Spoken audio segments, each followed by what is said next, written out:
있는 것도 그렇군요. 네. 네, 자리에 앉으시고요. 네. 박수 한번 또.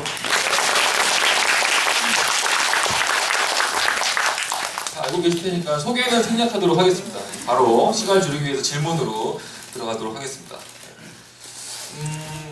오늘 질문을 주신 분들 중에 저랑 배우분들 4분께서 한 명씩 좋은 질문이다, 재밌는 질문이었다, 꼭 좋은 질문만을 고르시진 않더라고요. 기억에 남는 질문이었다를 하나씩 정해주시면 그 질문을 해주신 분들께 저희 그 머그컵을 MD 부스에서 찾아갈 수 있도록 해드리도록 하겠습니다. 네. 그러면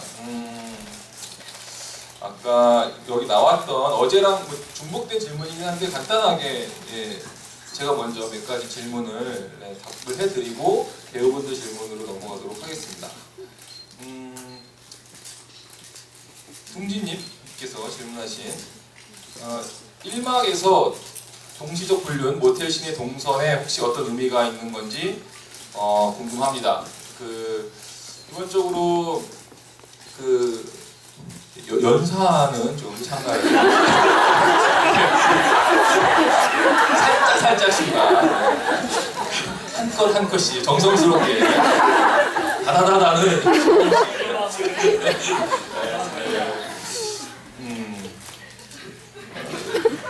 일막에서 저희 동시로 대사를 하고 동시적으로 진행을 하잖아요. 저희 그러니까 처음에 이 문이 열리면서 4명의 등장인물이 들어와서 첫 등장서부터 약간 엇갈린 동선을 하게 됩니다. 가까이에 있는 사람이 서로 같이 사는 부부인데 그 부부들끼리는 엇갈리고 멀리 있는 사람한테 시선을 주면서 그 사람한테 가서 이야기를 하고 춤을 추면서 그 상대와 함께 모텔방으로 가는, 기본적으로 동시적으로 벌어지는 이 대칭되어져 있는 데칼코마니 같은 구조에서 벌어지는 동선은 가까이에 있는 사람보다 멀리 있는 사람을 보고 이야기를 하려고 하는 동선 위주로 짜여져 있고요. 그리고 거기 안에서 이 무대도 데칼코마니처럼 대칭으로 되어져 있는 것처럼 그 두 인물 간의 관계도 대칭으로 움직이고,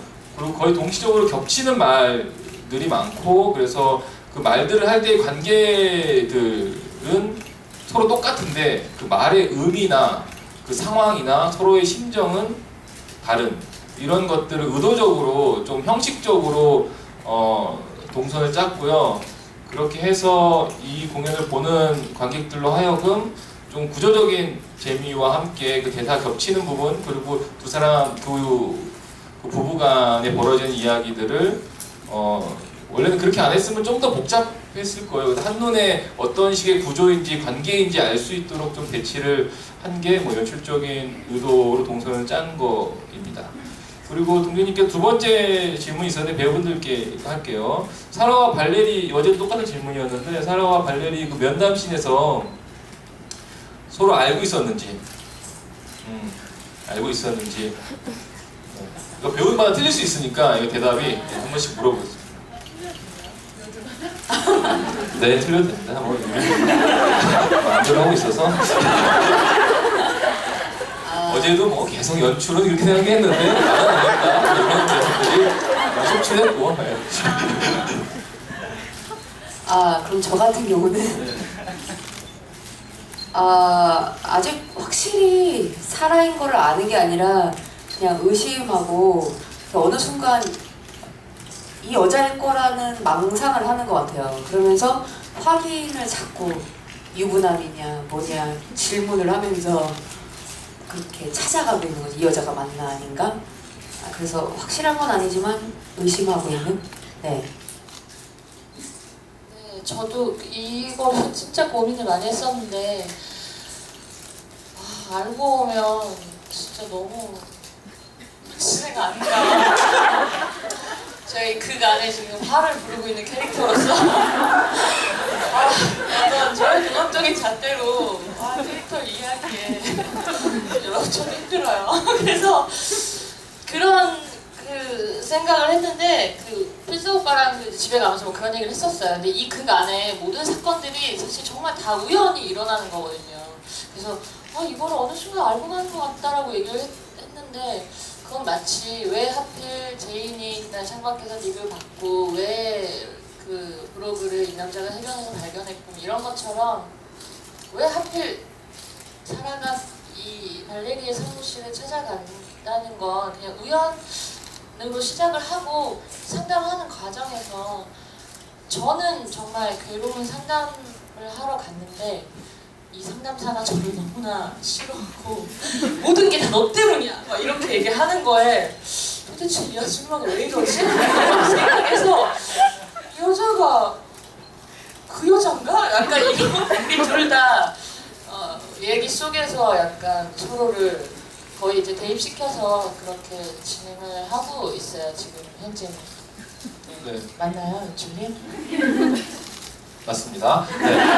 어제도 비슷한 대답을 했고 결과적으로 저희가 이거에 대해서 이야기를 했지만 연습을 하면서 이런 과정으로 되게 많이 좁혀졌고 제 해석도 크게 틀리진 않아요. 또 배우분들이 뭐 자기 생각대로 했다 하지만 결국엔 제 생각대로 하는 이게 왜냐하면은 이 모든 것들의 힌트들은 되게 꿈 장면 때 많이 드러나 있거든요. 꿈에서 그 사람은 어디서 본 것 같은데 하지만 되게 모르는 사람인데 분명히 본 것 같은데 왜 그 사람이 신경이 쓰이죠? 저 사람 때문에 내가 왜 부끄럽죠? 저 사람 때문에 왜 내가 죄를 짓는 것 같죠? 라는 관계가 이 사람들 사이에 벌어지고 있는 거거든요. 지금 전혀 모르는 사람들끼리 만났는데 굉장히 적개심이 일어나기도 하고 이 사람 때문에 굉장히 불편하기도 하고 근데 그게 실제 벌어질 수 있는 관계이기도 한 뭐 그런 우리들이 지금 살고 있는 그 관계에 대한 어떻게 보면은 되게 잔인할 정도로 뭐 섬뜩한 아니면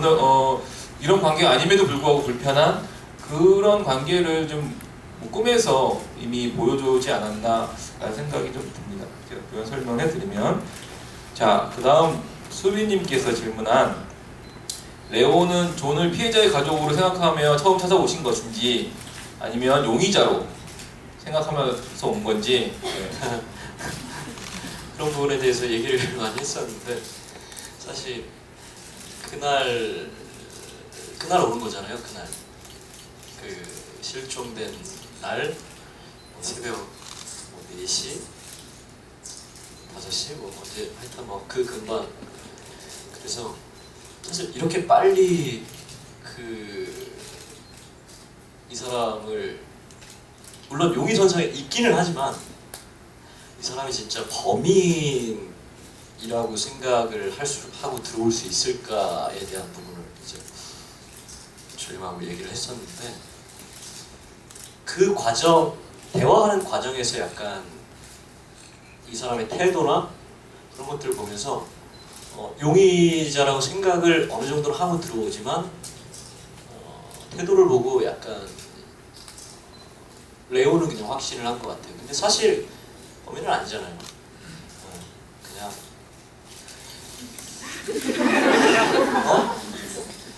꼬주 잡지 마. 그만하시죠. 그 범인은 아니라 맨 마지막에 뭐 존이 하는 얘기는 사실 진심이라고 생각해요. 진심이라고 생각을 하고 그리고 맨 마지막에는 사실 굉장히 존이라는 사람한테 화가 나죠. 사실 저도 좀 비슷한 어떤 상황에 처해 있고 네 그렇습니다. 이 부분은 조금 두 배우가 차이가 있는 부분이긴 해요. 예. 그 승준 배우님이 연기하는 레온이랑 그 가장 차이가 많이 나는 부분이긴 한데 승준 배우님은 한 70-80% 범인이다라고 생각하면서 들어올 때부터 분위기 자체가 그러고요. 최대 예의 차려서 오시는 성사님이시고요. 그래서 들어와서 보겠다라고 하시는 아마 두 분의 공연을 다 보신 분이 혹시 있다면 아마 차이를 좀 느끼실 수 있을 겁니다. 네. 자, 그러면 저쪽 우리 정무성 말을 좋아하시는 정무성 배우께서 좀 아무 한마디 안 했는데 한마디씩 할게요. 이 공연을 준비하면서 어려웠던 점들 번씩 얘기해 볼까요? 제가 어려웠던 건 머리를 기르는 거였어요. 이게 사명인데 그만한 걸로 뭐 할 수가 없어. 그거 말고 뭐 별로 어려운 거. 만나서 가장 심각하게 했던 얘기는 그거였어요. 저 머리 땜빵 머리 만들어야 되는데 어떡합니까? 연습 들어가기 전에 한 30분 동안 얘기했던 것 같은데 그거에 대해서. 이게 제일 어려운 건 사실 세 사람 연기하잖아요. 근데 각자의 캐릭터를 시원하게 처음부터 끝까지 그 감정이 됐건 라인이 됐건 뭘 가지고 쫙 밀고 연기할 수 없다는 거죠. 네. 기다려야 될 때도 있고 함께 해야 할 때도 있고 그게 좀 어려운데 재밌으니까 재밌는 게 또 어렵고 미안합니다.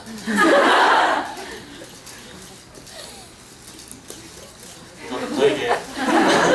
자 다음 분, 네, 지영 배우님. 네, 한 명씩 얘기해 주세요.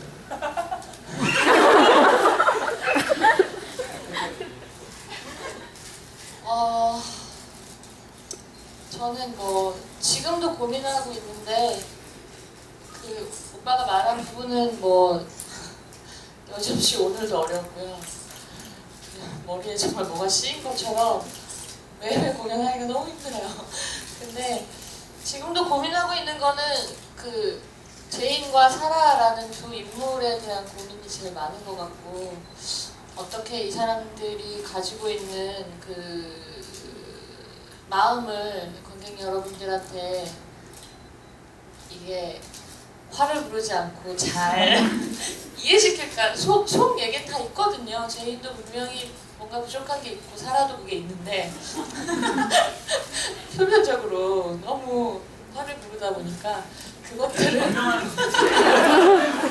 근데 정말 힘들어요. 아직까지도 계속 고민을 하고 있어요. 그래서 어쨌든 인물을 관객 여러분들이 보시기에 이렇게 동감하고 납득시킬 수 있게끔 만들고 싶은 게 배우의 어떤 그 의무이기도 하고 그러니까 제 마음은 하여튼 계속 그 인물들이 가지고 있는 상처나 그런 것들을 좀 많이 잘 보여드릴 수 있는 부분에 대한 고민이 아직까지도 사실은 많이 있는 것 같아요. 끝날 때까지 그럴 것 같아요. 이 공연 끝날 때까지. 네, 그렇습니다.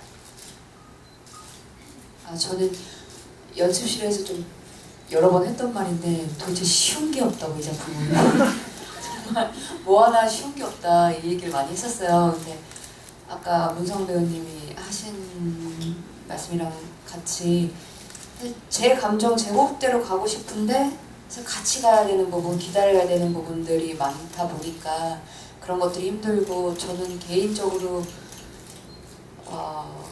더블도 처음 해보고 이렇게 크로스돼서 해보는 것도 또 처음이고 여러 가지 좀 1인 2역 해보는 것도 처음이고 해서 개인적으로는 좀 도전이었던 작품이었어요. 그래서 고민도 많고 또 똑같이 이제 뭐 발레리와 또 소냐의 차이점은 어떻게 둘 것인가에 대한 것도 있었고 뭐 예, 아무튼 쉬운 건 하나도 없었어요.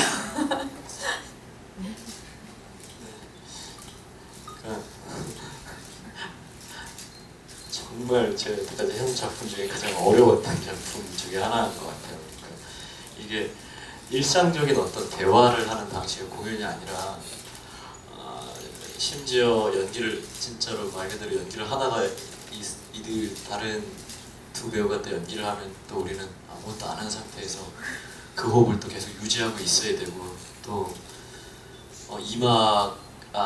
이막은 또 서로 각자 다른 얘기를 하고 있고 그러니까 애드립이나 이런 게 허용이 안 되는 거예요. 이게 정확하게 대사를 해주지 않으면 다음 배우들이 대사를 할 수가 없어요. 그 끝나는 대사 이런 대사들 그래서 오늘도 잠깐 지현 씨랑 뭐 일이 있어가지고 같이 오기 전에 밥을 먹었는데 왜 이렇게 어렵지? 라는 얘기가 일로 나오더라고요. 그리고 공연 들어가기 전에 거의 전망을 저희가 다 대사를 맞춰보고 들어가요. 근데 이게 아마 공연 끝날 때까지 그래야 될 것 같다라는 어떤 그런 생각들. 그러니까 약간 이곳이 살얼음판 같아요 저희한테. 근데 보시는 관객분들은 의외로 되게 재밌게 봐주셔서 저희가 사실 놀랬었어요. 그렇죠? 그러니까 저희는 여기가 진짜 미로 같아요. 이 공간에 들어오면 뭔가 미로 같고 이 사람하고 대화를 하고 있는데 이 사람한테 신경을 써야 되고 그런 것들이 많아서 점점 익숙해지고 있습니다. 작품 자체의 형식 자체가 어떤 소통과 관계의 어려움을 배우들도 느껴라 해주고 있는 진짜로 귀를 다 열어놓지 않으면 그걸 호흡을 네 명이 다 맞추지 않으면 진짜 힘들거든요. 그게 우리가 어떤 소통의 어려움인 거죠. 그게 바로 여기 있는 질문 어제 안 나왔던 질문들 몇 가지 어제 하지 않았던 질문들 몇 가지 할게요. 그 존이 형사에게 발레리가 돌아오지 않을 걸 알았다고 말하는데 발레리는 그러면 남편이 찾아와 주길 기다린 건가요? 아니면 뭐 죽음을 암시한 건가요? 아주 이 질문 자체가 이해가 이렇게 빨리 안 되더라고요. 그러면 근데 어쩐지 남편이 좀 당연히 존을 기다리는 마음이 있지만 저는 이것도 사실 열어놓은 결말이고 연출님과 좀 다를 수 있기도 하고 한 건데 저희는 결국엔 죽었다였잖아요. 근데 저는 아직도 제 안에서의 조금 의심은 발레리가 스스로 사라지진 않았을까라는 생각을 저는 대본을 처음 봤을 때는 이 여자가 그냥 사라졌다고 생각을 했었고 지금도 그럴 가능성이 전혀 없을까에 대해서 사실은 생각이 있어요. 자꾸 이 남자한테 뭔가 이러다가 갑자기 나타날 수 있어요. 네. 어느 날 갑자기 나 왔어.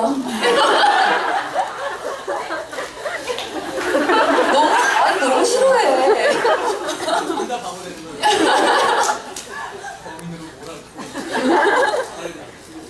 아니 사람들만 자꾸 일을 만든다고 그러잖아요. 근데 이 여자가 그날 왜 그 샛길로 갔을까? 물론 너무 힘들어서 빨리 집에 가고 싶은 것도 있겠지만 또 하나 이 남자한테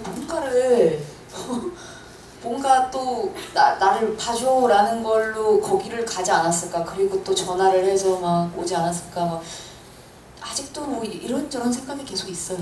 또 어쨌든 남편을 사랑하고 기다리고 그 마음은 뭐 같다고는 생각을 해요. 네. 이 질문은 여기 조진현 선배님께서도 그래서 죽은 거야? 정말 공연 보고 했던 질문이었는데 뭐 연출로서는 그거 자체를 죽었다 살았다라고 얘기하기에는 조금 명확하지 않은 게 있어요. 대본에도 안 나와 있는 거고 이거는 발레리의 실종 자체는 저는 좀 대본상에서는 상징적인 사건이라고 생각이 들어요. 그렇게 해서 그래서 잃어버린 자들의 고백이라고 했던 것처럼 이 여자가 사라지는 거 결국에는 그 전화를 받지 않은 그 소통의 불통으로 인해서 사라져버린 거가 이 여자의 어떤 비극성으로서 대변하는 그게 아닐까라는 생각이 드는 거죠. 예. 저는 그래서 그거를 뭐 너무 죽었다 살았다가 아니라 전체 극에서 두고 보시면 오히려 더 이해가 더 편하지 않을까 싶습니다. 그리고 여기 나와서 사라님께서 여기 트위터에서 질문하신 건데 마지막 전화벨 씨는 여기 사라님이야. 마지막 전화벨 씨는 관객의 입장에서 우리라면 어떻게 할 것인가 선택하게 하고자 하시는 의도인지 아니면 사라가 전화를 한 것이다의 암시인지 궁금합니다. 근데 이게 지금 약간 헷갈리는 게 그러니까 2막 처음 시작할 때 전화벨 소리가 들리죠. 그리고 사라가 편지를 읽으면서 나오잖아요. 그 장면은 존이 전화를 걸기 직전의 모습입니다. 그래서 그 3막 맨 마지막에 끝날 때 사라의 전화벨 소리가 울리고 그 존의 목소리가 들리고 사라는 전화를 안 받죠. 존의 목소리만 들리고 결국 존은 음성을 남기고 그리고 또 하면서 끝나는데 그게 그 2막 처음 시작할 때 사라가 편지를 닐의 편지겠죠. 닐의 편지를 읽으면서 울렸던 그 멜소리가 아유. 진짜? 헷갈렸습니까? 몰랐어? 아니 관객분들 중에서 근데 이 질문은 맨 마지막 질문인 것 같아. 맨 마지막 커트콜 끝나고 나오는 그래서 이거 내가 설명해 주고 싶었어. 알았어. 맨 마지막에 벨소리는 결국 여기 비슷해요. 우리라면 어떻게 할 것인가라는 질문과 비슷한 것 같아요. 그거는 잘 보신 것 같고 당신에게 그 전화를 걸었을 때 당신 진짜 대답해 줄 수 있습니까? 라는 의미였던 것 같아요. 진짜 그리고 여기에도 이 극이 주고자 하는 메시지는 무엇인가요? 라는 뭐 질문도 있는데 같이 얘기를 하자면 결국 이렇게 소통하기 힘들고 서로의 말들이 의미 없이 흩어져 버리면서 이 악몽 같은 꿈 같은 속에서 제대로 된 관계를 못 맺고 헤매는데 그러면 우리는 과연 상대방에게 대답해 줄 수 있는 존재냐? 어떤 대답이 될 수 있냐고 해답도 아니고 정답도 아니고 그냥 대꾸해 줄 수 있냐? 서로 이야기해 줄 수 있냐라는 그런 의미의 전화벨의 느낌이라면은 네, 아마 뭐 맞지 않을까 생각이 듭니다. 다른 의미로 생각하셔도 되고요. 네. 자, 그리고 배우분들 한 분 한 분 다시 한번 질문을 드리고 이제 관객분들 질문으로 넘어갈게요. 연기하면서 이건 나다 싶은 모습이 있다면 요 모습만큼은 나랑 비슷했다. 요 대사는 내가 한 것 같다. 이런 거 같아요. 네, 강수석 배우님부터. 네. 한잔 할래? 이거 나다.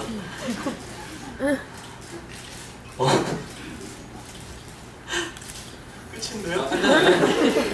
저기 화해할 때 화해를 하려고 소니한테 하는 반. 난 자주 그러는데 그거 아닌가요? 자주 혼자 마시는데 이거 말고. 그거네. 나 자주 그러는데. 네. 그럼 난 키스해줘? 아니 근데 그 질문을 받고 생각해봤는데 딱히 지금 딱 떠오르는 건 없어요. 다른 분도 먼저. 저는 대사보다 2장에 4장에 발레리 소니아가 헷갈려. 소니아가 춤추잖아요. 시작할 때 그때 제인이 이제 뭐 저런 여자가 다 있지 하지만 너무 부럽게 쳐다보는 모습이 조금 저랑 비슷한 것 같아요. 저는 그런 멋진 여성을 동경해요. 그래서 그런 사람들 볼 때 되게 되게 멋있다, 부럽다, 저렇게 되고 싶다 이런 생각 많이 합니다. 네. 저는 처음에 춤추는 거 그거 말고 나 연기해야 돼가지고 춤은 그냥 춰도 된다 그러더라고요. 아파요 심장이. 그것도 있어요. 가끔 아플 때가 있어요. 그 느낌이 난 뭔지 정확히 알아요. 사실 이러면 안 나는데 정확히 알고 근데 다 어차피 내 입에서 나오고 내 몸에서 나오는데 제가 없겠어요. 그냥 최대한 아닌 척 하는 거죠. 미안합니다.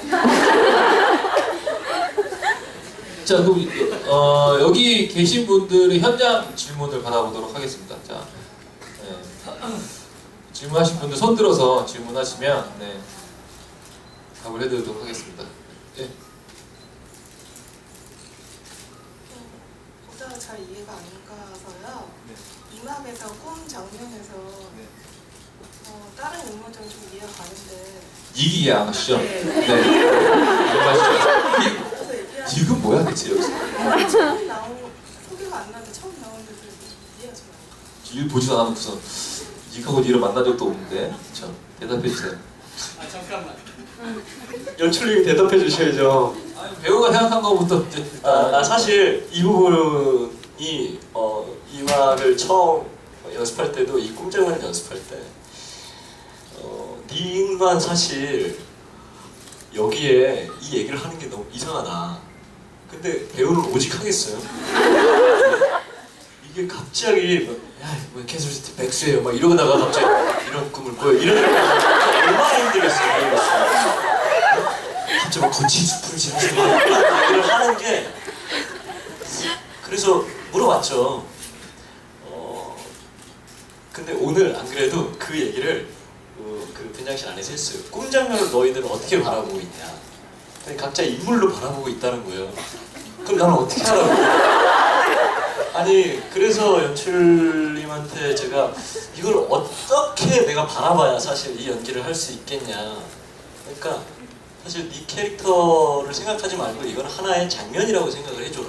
어떤 이 전체적인 극을 도와주는 어떤 하나의 장치라고 생각을 해줘라 라고 얘기를 해서 저는 그렇게 믿고 있었죠.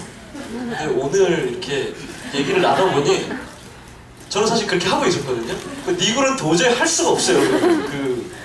그거를. 그래서 그렇게 믿고 있었는데 약간 좀 배신당한 기분이 들어서 되게 듣고 싶기도 했어요. 네. 필석 배우님 생각도 맞고 여기 있는 배우분도 틀린 말은 아니에요. 근데 닉으로서 가장 어려운 장면이긴 하죠. 근데 어제도 똑같이 이제 대답을 했고 이 꿈은 장면은 이 전체 공연의 어떤 상징 같은 장면이라고 생각하면 되고요. 실제로 닉뿐만이 아니라 사라를 제외한 모든 사람들의 꿈 이야기는 진짜가 아닙니다.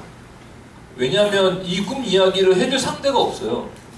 그리고 상황도 없고 오직 사라만 발레리아한테 자기 상담을 하면서 이 꿈 이야기를 하는 거거든요. 다른 사람들은 그 악몽 같은 현실을 빗대서 헤매고 있는 거를 꿈을 빗대서 그냥 이야기해준 형식 안에 들어와 있는 거죠. 왜냐하면 이건 뭐 제가 이렇게 생각하는 거고요. 그리고 다르게 생각하셔도 상관없습니다. 근데 그 힌트는 맨 마지막에 꿈을 깬다라고 이야기하는 사람은 사라밖에 없어요. 왜냐면 처음에 우리는 모두 꿈을 꿔요 라고 동시에 4명이 얘기하지만 맨 마지막에 꿈 깨서 멀쩡하게 평온해지는 사람은 사라밖에 없어요. 나머지 인물들은 아직 니가 얼마나 지금 경찰서에 잡혀가지고 어떻게 될지도 모르고 악몽 같을 거야. 그날 밤이 얼마나 악몽 같아. 아직은 현실감이 없지. 발레리도 너무 괴로운 상황이고 그리고 닐은 뭐 말할 것도 없고 닐은 뭐 신발 벗어놓고 중고도 사는지도 모르는데 진짜 현실 같지 않은 우리가 그러니까 그 꿈 장면 자체도 저희가 이 세트나 이런 것도 처음에 4명의 인물이 문을 열고 들어왔을 때부터 마치 되게 어려운 악몽 같은 관계를 겪게 되는 꿈으로 들어온다라고 생각하시면 조금 더 이해될 것 같아요. 이 공연 자체가 그렇게 정말로 관계가 너무 힘든 내가 나를 이해시키고 저 사람을 나를 온전히 이해할 수 없는 우리들이 살아가면서 느끼게 되는 우리도 좀 그런 걸 많이 느끼잖아요. 왜 날 이해 못 해주지? 와, 이 관계 안에서 내가 너무 힘들다. 이건 현실이 아닌 것 같아.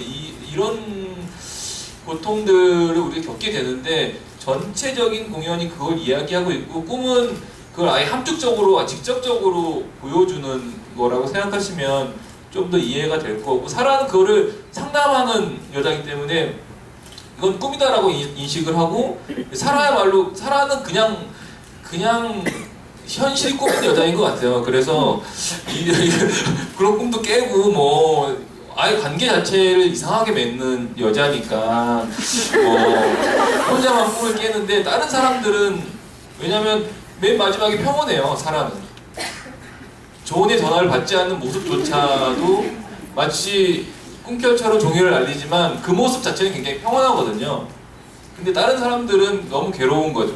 아직 악몽을 못 깬 것처럼 뭐 그런 의미라고 저는 생각했고 보여드렸습니다. 네. 꿈은 그렇게 됐고요. 네. 또 다른 질문을 받겠습니다. 네, 저 정문성 배우님께 질문이 있는데요. 지금 보면은 닐 또한 발레리아와 마찬가지로 약간 소통의 단절로 인해서 죽었는지 살았는지 모르게 실종이 된 상태잖아요. 근데 이게 절망으로 인한 자발적인 실종인 건지 아니면은 그 마지막 상담실에서 나오다시피 소통을 자기가 먼저 끊어버림으로 인해서 어차피 이 여자가 나에게 반응하지 않더라도 내가 상대적 우위에 서고 싶은 마음에서 하는 실종인지 그게 조금 궁금하다는 생각이 들어서 어떻게 생각하시는지 여쭤보겠습니다.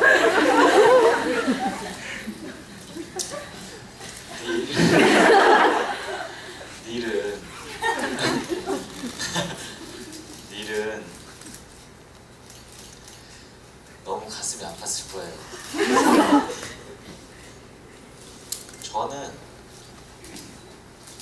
저는 얘가 사라한테 어떤 우회에서 거나 뭔가 복수를 한다거나 라는 어떤 의미에서 사라져 버렸다고는 생각 안 하고요. 두 가지를 생각할 수 있는데, 하나는 또 그냥 너무 힘들어서 진짜 너무 힘들어서 견딜 수가 없다 해서 어디론가 도망을 갔을 수도 있고, 혹은 어느 순간 완벽하게 저 사람한테 내가 사라를 못 잊고 계속 사랑했던 이유는 사실 이유를 듣지 못했기 때문이거든요. 내 기억엔, 내가 하고 싶은 기억엔 날 사랑하는 사라가 훨씬 많았을 거고, 내가 사라한테 잘해주지 못한 거나 이런 게 훨씬 기억이 많았을 거란 말이죠. 근데 사라의 실체를 보고 나서도 그런 거를 이제 많이 느끼지 못하고 있다가 이 사람이 존이랑 키스를 하는 걸 보잖아요, 닐이. 그랬을 때 이 여자는 닐의 존재를 알고 있었지만 그 상황에 집중을 했건 아니면 닐을 보란 듯이 했건 간에 아마 제가 생각했을 때 사랑하는 사람의 어떤 특성상 굉장히 행복해 보였을 것 같아요. 그 키스하는 모습. 그래서 더 이상 내 자리가 없다라는 걸 느꼈을 거고, 이 사람도 나처럼 아파할 수도 있겠다는 어떤 요만큼의 여지가 아예 사라졌을 거고, 내가 어떻게든 안아주고 내가 노력하면 될 수 있겠다라는 가능성이 아예 사라졌을 것 같아요, 그 순간. 그래서 내가 이 사람한테 필요한 존재가 아니라는 걸 느꼈을 때 내가 이 세상에 살 필요라는 게 아예 사라진 거죠. 그래서 저는 죽었다고 생각하고 하는데, 그러니까 내 전부인 이 사람이, 내가 사는 이유인 이 사람이 요만큼도 날 필요하지 않나 하고 있구나라는 걸 느꼈을 때 그냥 저한테 남은 게 없어서 사라진 거라고 생각한 거.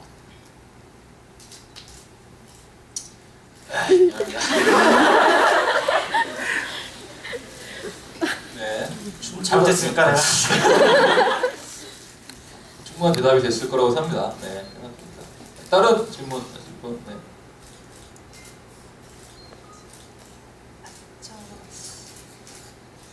좀 바보 같은 질문일 수 있는데, 제가 궁금한 거는 각각의 어떤 1막에서도 그렇고 2막에서도 그렇고 각각의 사람들이 다른 사람에 대한 얘기를 하잖아요. 예를 들면은 레오는 블로그를 쓰는 일에 대한 얘기를 한다거나, 그리고 사라는 일에 대한 얘기를 한다거나.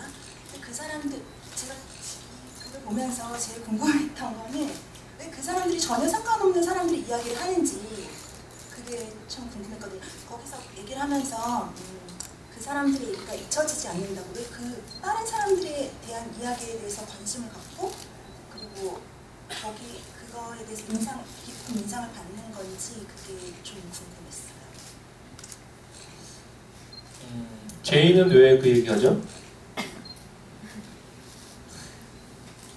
파울라가 오면서 그러니까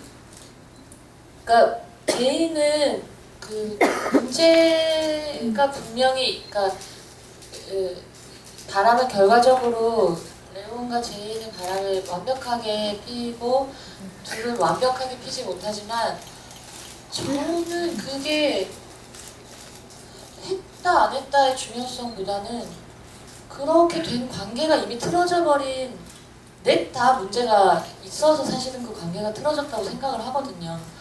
근데 그 문제에 대한 어떤, 당연히 고민을 하고 있었겠죠. 그 이후에. 근데 우연처럼 그런 사건을 접하게 되잖아요. 이 사람은 없고 방법을 계속 찾고 있는데 어떤 모범이 되는 것 같은 그런 그 존의 아내를 잃어버린 존의 표정이나 그 남편을 너무나 철석같이 믿고서 있는 그 파울라의 그런 모습들이 제인한테는 그런 게 우리한테 없는데 그 얘기를 해야 되는데 그러니까 그 얘기를 시작하기가 내가 잠을 잘 수가 없었어. 여기부터 시작해서 그 장황한 얘기를 이틀 동안 벌어졌던 이야기를 하게 되는데 그 관계에서 또 이게 안 되잖아요. 안 맞잖아요. 계속 내 얘기 아닌 다른 얘기를 하는 거에 또 저는 피터는 또 그게 되게 힘들고 나는 이거가 남 얘기가 아니라 지금 이러이러해서 지금 우리의 문제에 대한 답을 나는 찾았다고 생각을 하는데 그것이 소통이 안 되고 그러니까 그런 게 아마 떠나 있는 동안에 제인한테는 그런 모습들이 너무나 이입이 되고 강렬하게 내가 찾은 우리 관계를 회복시킬 답이 되는 그런 모습들이었을 것 같아요. 그래서 그걸 굉장히 열심히 설명을 하는데 결국 우리 둘은 소통이 안 되죠. 네. 슬픕니다. 레오는 네 일의 얘기를 일의 얘기를 하는 건 사실 그 긴 대사에서 정말 그냥 레온이 하고 싶었던 건 나의 용서해줘라는 말을 하고 싶었던 것 같아요. 근데 사실 멍청한 짓을 하고 그리고 닐이 느꼈던 그런 공허함이나 이런 것들을 사실 레온도 그 얘기를 들으면서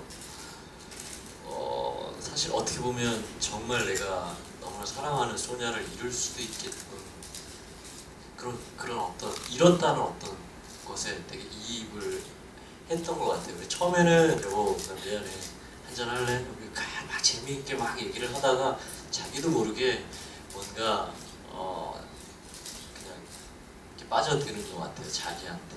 그때 나 되게 근데 그 사람 그 눈빛이 뭔가 이상했어.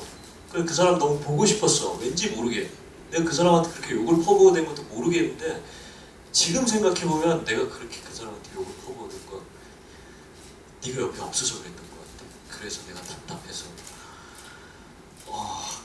그냥 당신과 함께 있고 싶어라는 얘기를 하는데 사실 작가가 되게 근사하게 글을 잘 써줘서 되게 명확하지는 않지만 그 미안해라는 말을 직접적으로 하진 않지만 우리가 살면서도 어떤 얘기를 하려고 할 때 사실 저기 있었던 얘기를 끌어다가 얼추 비슷한 얘기를 하잖아요. 그런 얘기라고 생각을 합니다. 네.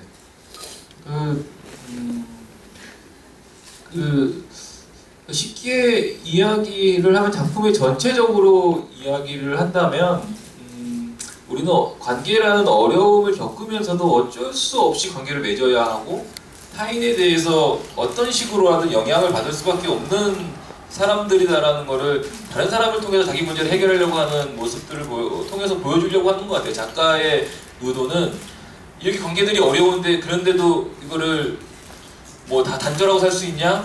그렇지 않다라는 거죠. 어떤 식으로든 이웃 사람을 보면서 누구를 보면서 그거에 대한 영향을 받을 수밖에 없는 게 또 뭐 사랑하는 모습이니까 그렇기 때문에 또 이야기들을 할 수밖에 없는 거고. 네.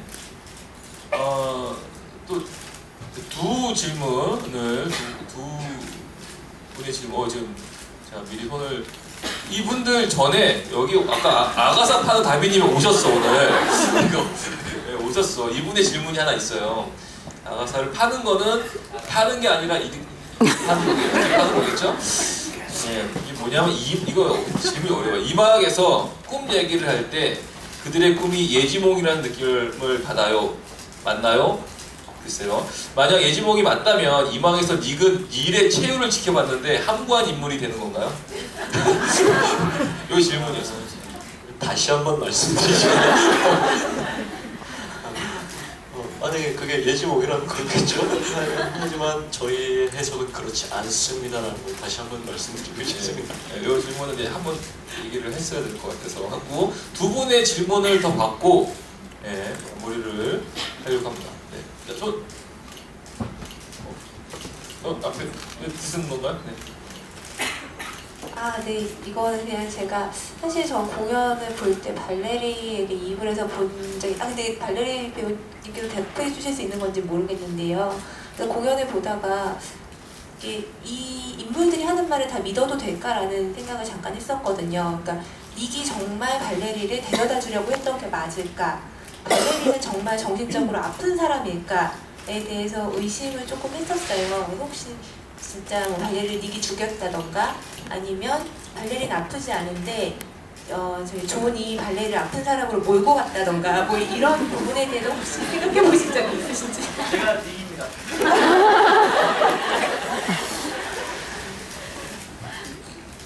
그런 이야기를 한 적이 있었죠. 그리고 닉이 진짜로 그런 의심을 관객들이 갖는 거가 뭐 맞지 않을까라는 생각때 그런 의심을 가질 수도 있겠다라는 것도 얘기를 했었고, 발레리도 진짜로 공경에 처했을까, 의도했을까, 그리고 진짜 아픈 걸까, 그리고 존이 진짜로 레오나에게 진심을 이야기하고 있는 게 맞는 걸까, 아닌 걸까?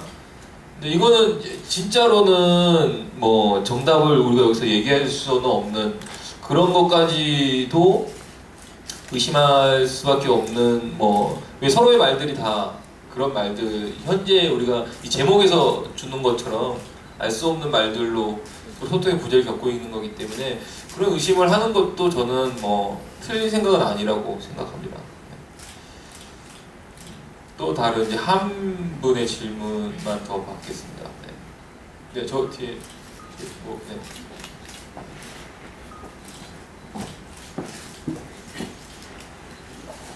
배우분들께 질문하고 싶은데요. 1막에서 이제 서로 떠나갔다가 다시 만나는 걸로 이제 끝나긴 하는데 뭐 답을 찾은 듯이 이제 죄송해요, 이름을 잘 못 외워서 아무튼 답을 찾은 듯이 이제 뭐 얘기하는 장면도 있고 하는데 결국에는 어떻게 됐을 거라고 생각하시는지 좀 궁금해요. 배우들. 부부들이요? 네. 네, 부부들 어떻게 됐을까? 네.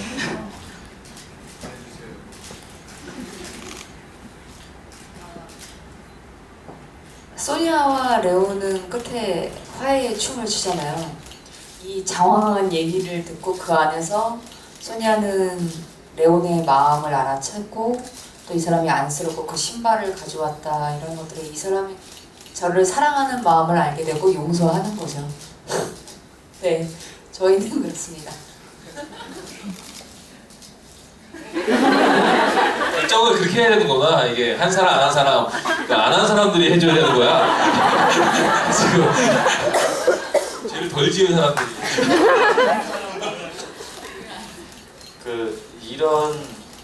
이런 사람들끼리 어떻게 살아요?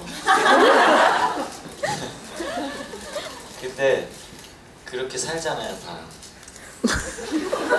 그래서 어떻게든 잘 살아보겠습니다.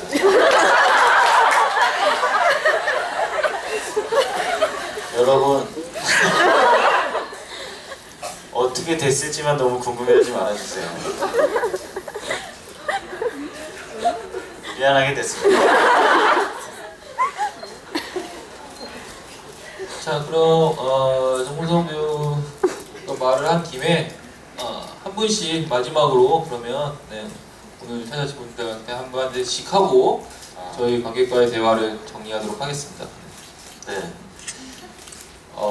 어쨌든 되게 그리고 죄송합니다. 네. 이상합니다. 네. 그 질문 중에 하나만 골라주세요. 질문 중에 하나만 골라주세요. 네, 말씀하시고. 네. 생각나는 질문을 고르면 그 질문을 하신 분을 고르면 됩니다. 제가 무슨 말을 했었죠? 마지막에 이게 배우들도 사실 하기 힘든 이해하기도 힘들고 연기하기도 힘든 작품을 이렇게 재밌게 봐주시고 관심을 갖고 궁금해 해주시고 저희만큼 또 막 생각을 많이 하시는 것 같은데 일단 그게 너무 감사하고요. 예, 저희가 처음에 이거 대본을 봤을 때 아마 저뿐만 아니라 엄청 재밌게 봤을 거라고 생각해요, 배우들이. 그거를 저희가 읽은 것만큼 정말 막 재밌게 보여드리고 싶은데 되게 쉬운 문제는 아니라서 어쨌든 노력하고 열심히 하고 있으니까 좀 지켜봐 주시고 이게 또 알면 알수록 재밌잖아요. 아닌가? 네, 저는 그랬거든요. 네. 그리고 여러분들도 재밌게 봐주시고 앞으로도 관심을 좀 계속 가져주세요. 제가 왜 저러는지, 제가 왜 저런 말을 하는지, 그리고 저희들한테 좀 알려주십시오. 너무 감사합니다.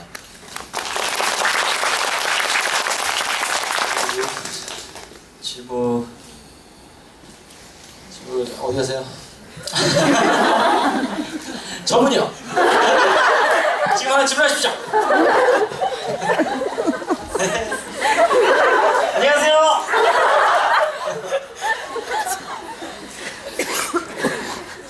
저는 그럼 좀 생각해볼게요. 이제 질문 기억이 안 나요. 네, 한 번씩 얘기하고 질문을 할게요. 오케이. 그동안 생각하시고. 정말 고민이 너무 공연 올리기 직전까지도 확신이 조금 없었는데 공연을 올리고 확실히 이 공연을 보시는 분들이 그거를 채워주시는 것 같아요. 그게 뭐 빈말이 아니라 그런 반응들이나 실제 공연할 때도 여러분들이 주시는 그런 반응. 실제로 제가 여담인데 저 며칠 전에 공연할 때 제가 재밌는 대사를 막 하고 있었는데 어떤 분이 저 뒤에서 내가 그래서 점심때 라디오 듣는데 어떤 여자분이 정말 진심으로 속 터지는 한숨을 제가 내가 잘못했구나 그런 반응들까지도 사실은 되게 고민을 많이 하게 돼요, 정말로.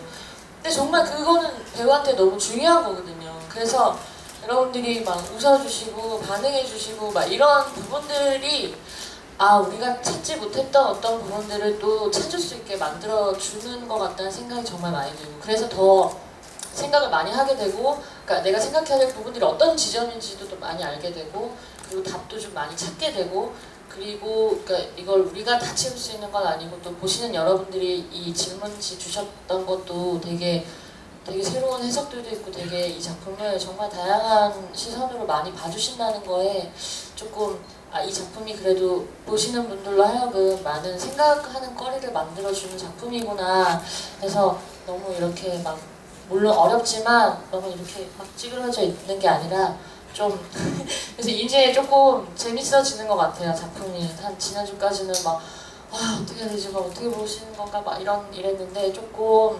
재미있게 이제 2달 남은 공연을 좀 할 수 있을 것 같다는 생각이 들고, 그래서 너무 감사드리고, 또 많은 주위에 많은 이 소통에 대해 힘들어하시는 분들과 함께 보면 안 되는 공연인가? 그런 분들과 함께 오셔서 더 많이 고민을 나눴으면 좋겠습니다. 네, 너무 감사드립니다. 저희 그 제작 발표 때보다 훨씬 많은 셔터 소리 감사합니다. 저도 사실은 이 전도 혼란스럽고 지금 공연하면서도 사실은 아직까지도 계속 많이 작품에 대해서 고민이 많고 혼란스러운 부분들이 많이 있어요. 근데 아마 보시는 분들도 한 번에 다 이렇게 되지는 않을 것 같아요. 같이 한번 찾아봐 주셨으면 감사하겠습니다. 계속 관심 가져주시고 사랑해주세요. 감사합니다. 네, 일단 이렇게 와주셔서 감사드리고요. 비슷한 말인 것 같아요. 저 첫 곡 올리기 전까지만 해도 사실 굉장히 걱정을 많이 했었어요. 이게 관객분들께서 이 작품을 과연 볼 수 있을까, 너무 어렵지 않을까. 근데 사실 첫 곡을 올렸을 때 되게 놀랬어요. 그러니까 아 이거 상당히 재밌게 따라오고 계시구나 라는 걸 저희 무대에서 느낄 수 있었거든요. 그럼에도 그때 뭐 지금도 이제 점점 해나가고 있지만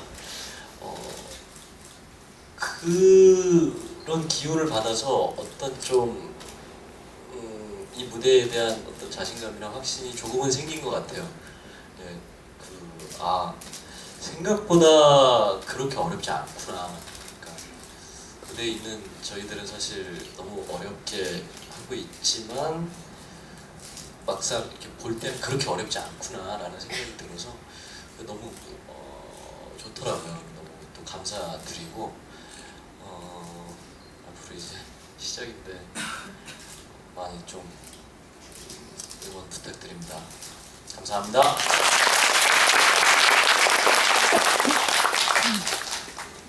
저도 배우분들 참 고생 많이 한 작품이고요. 감정적으로도 너무 힘든.